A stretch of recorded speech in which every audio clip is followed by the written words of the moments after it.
And this next question kind of cracked me up, but I always love an opportunity to talk about the business of running a channel and some of the things that I'm thinking about as I do all this stuff here every day. And Finsidian here says, hey, are you going to quit YouTube because my view count is going lower and the subscriber count is growing at a very slow rate? But this channel grows at a very steady rate. It is slow, but it's steady and it's very predictable. And that is what you want in any kind of business that you want to grow over the long term, is steady growth that has a foundation that gets built from every day. And every day I'm adding anywhere from 75 to 100 subscribers. And that's been the pace I've been at for probably the last 2 years or so. And that's okay with me because I'm in this for the long haul and I really want to build something of quality, and I don't want to fizzle out very quickly after hitting some viral thing that might get me a couple of weeks of attention but then goes down to nothing. I just kind of want to be there all the time on the things that you're looking for. And what was funny was that a couple of days later, unrelated to that comment, I got this note from a subscriber, Tommy Van Pelt, which kind of sums up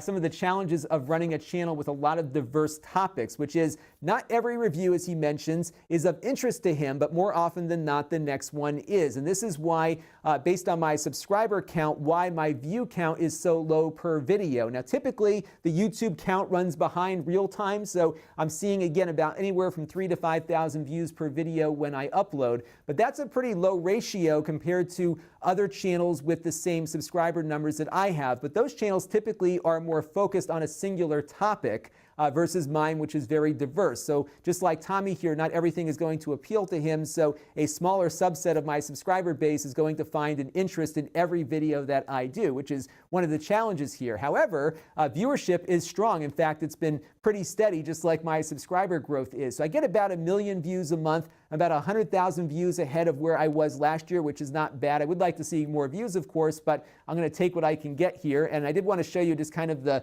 overall graphs here. I went to socialblade.com, which is a great site for tracking your favorite YouTubers. So on the top here is my total views per month graph, and down below here are the number of monthly subs that I got. I did have a pretty bad month about 2 months ago. I think April was a bad month for me, both in subscribers and for viewership. In fact, it was the first month that I went below 1 million views. I had 900,000 or something that month, but it's quickly gone back up again. And my fate largely relies upon the products that I have available to me to review. And if things tank in the marketplace, I don't get a lot of views as a result, because most of my traffic comes from people searching or the suggested videos that come through. So those are some of the things that I live and die on. So even though my videos early in life don't get watched all that much, over time, as people discover the videos when they're searching for something specifically or YouTube suggests it to them, the video grows substantially. So here's a great example of one of those things. I talk about printers on the channel from time to time. It's probably the least interesting topic to subscribers, and this is an example of a printer review that I did back in October of 2014. The first month views were 1,200. The subscriber views, I took a look at the subscriber views, were like less than 100. It was like 92. It was next to nothing. And I actually had about 20,000 subscribers at the time that I posted that. So very low subscriber viewership. But look at the growth over time on this video, to the point that I now have 310,000 views, because YouTube keeps putting this up for people that are looking for information on this printer. And more often than not, they're having a problem with it and are coming to the video to try to figure out if they can watch the video to get the problem solved, which is partly why my videos tend to be so long for my reviews, because I'm not going to do well competing with The Verge or some other channel with a 6-minute review, but I will do well if I can kind of own that product and really show all the intricacies as to how it works, which is also why I put an index down below in the video description. So that gives you an idea as to what happens to these videos over time and why the initial views look low, but if you come back a few months later, many of these videos are doing much better. Now, one of the things I've been focused on this year is trying to improve the ratio of subscriber to non-subscriber views. And 2017, as you can see here, I'm making some progress there. So 15% of the viewership of this channel in 2017 has come from subscribers, whereas only 10% at this time last year did. So that's a good step in the right direction. What's funny is I met Marcus Brownlee a couple of years ago at a Motorola phone event, incidentally, and he and I were talking about this ratio.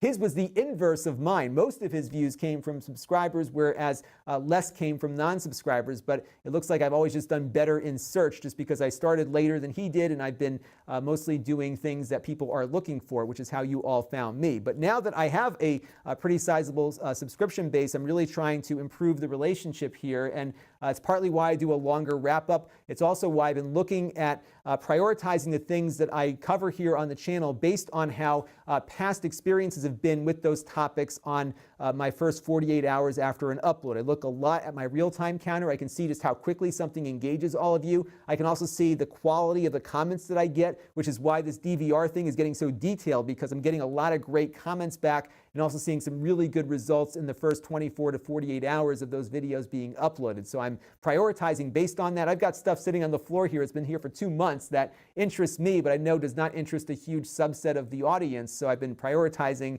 other things before I get to that one. Even though that one will do really well in search over a long period of time, it can wait because I'm really trying to improve this number here. Another thing that really intrigued me in looking at some of this data today is that where I was in 2014 with demographics is slightly different than where I am now, and this is not a bad thing.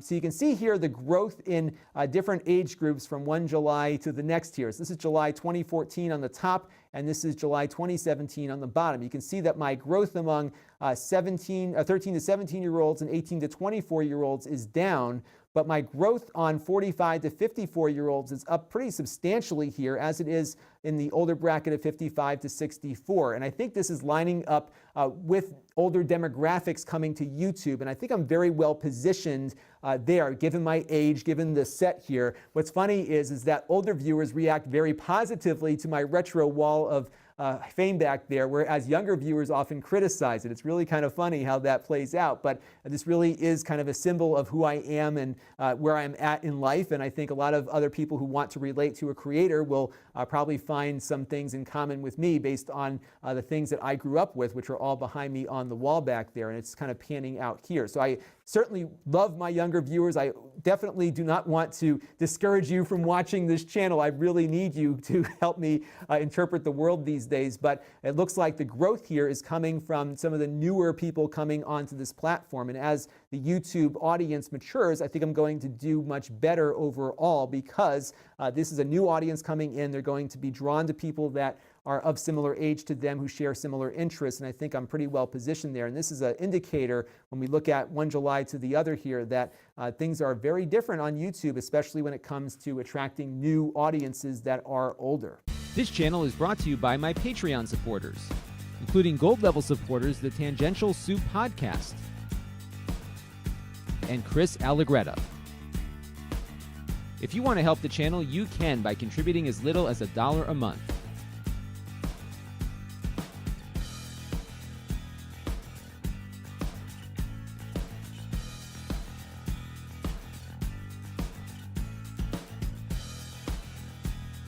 Head over to Lon.TV/Patreon to learn more.